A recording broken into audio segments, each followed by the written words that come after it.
বলেন। না না এখন আমি আপনাকে পড়ে শোনাচ্ছি কবি নজরুলের অভিভাষণ, যেটি তার শেষ বক্তৃতা মুসলিম সাহিত্য সমিতির আয়োজনে কলকাতায় যে প্রোগ্রামটি করেছিলেন সেই প্রোগ্রামে সভাপতিত্ব করেছিলেন এবং তার সভাপতির ভাষণে তিনি বলেছিলেন, বন্ধুগণ, আপনারা যে সওগাত আজ হাতে তুলে দিলেন আমি তো মাথায় তুলে নিলাম। আমার সকল তনুমন প্রাণ আজ বীণার মতো বেজে উঠেছে, তাতে শুধু একটি মাত্র সুর ধ্বনিত হয়ে উঠেছে, আমি ধন্য হলুম, আমি ধন্য হলুম। আমায় অভিনন্দিত আপনারা সেই দিনই করেছেন যেদিন আমার লেখা আপনাদের ভালো লেগেছে। বিংশ শতাব্দীর অসম্ভবের সম্ভাবনার যুগে আমি জন্মগ্রহণ করেছি, এরই অভিযান সেনা দলের তুর্যবাদকের একজন আমি। এই হোক আমার সবচেয়ে বড় পরিচয়। আমি এই দেশে এই সমাজে জন্মেছি বলেই শুধু এই দেশেরই সমাজেরই নই, আমি সকল দেশের সকল মানুষের।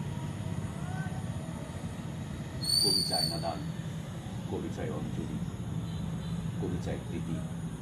কবিতার দেবতা সুন্দরের প্রকাশ, সুন্দরকে স্বীকার করতে হয় যা সুন্দর তাই দিয়ে। সুন্দরের ধ্যান, তার স্তব গানই আমার ধর্ম।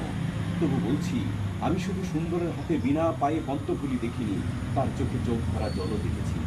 শ্মশানের পথে, গুরুস্থানের পথে তাকে ক্ষুধা দীর্ণ মূর্তিতে ব্যথিত পায়ে চলে যেতে দেখেছি।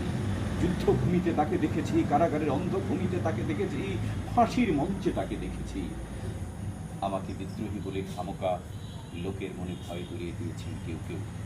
এই নিরীহ জাতটাকে আঁচড়ে কামড়ে তেড়ে নিয়ে বেড়াবার ইচ্ছা আমার কোনোদিনই নেই।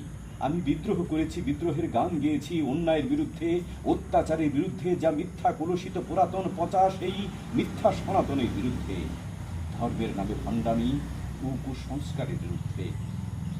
কেউ বলেন আমার বাণী জবন, কেউ বলেন কাফের।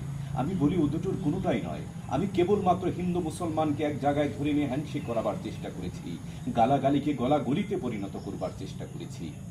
সে হাতে হাত মিলানো যদি হাতাহাতির চেয়ে অশোভনীয় হয়ে থাকে, তাহলে ওরা আপনি আলাদা হয়ে যাবে।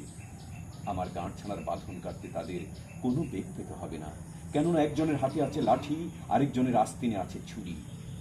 হিন্দু মুসলমানের দিন রাত হানাহানি, জাতিতে জাতিতে বিদ্বেষ, যুদ্ধ বিগ্রহ, মানুষের জীবন একদিকে কঠোর দরিদ্র ঋণ অভাব, অন্যদিকে লোভী অসুরের যক্ষের ব্যাংকে কোটি কোটি টাকা পাষাণ স্তূপের মতো জমা হয়ে আছে। এই অসাম্যের জ্ঞান দূর করতেই আমি এসেছিলাম। আমার কাব্যের সঙ্গীতে কর্মজীবনে অদ্ভুত সুন্দর সাম্যকে প্রতিষ্ঠিত করেছিলাম। আমি যশ চাই না, খ্যাতি চাই না, প্রতিষ্ঠা চাই না, নেতৃত্ব চাই না। জীবন আমার যত দুঃখময়ী হোক, আনন্দের গান বেদনার গান আমি গেয়ে যাব নিজেকে।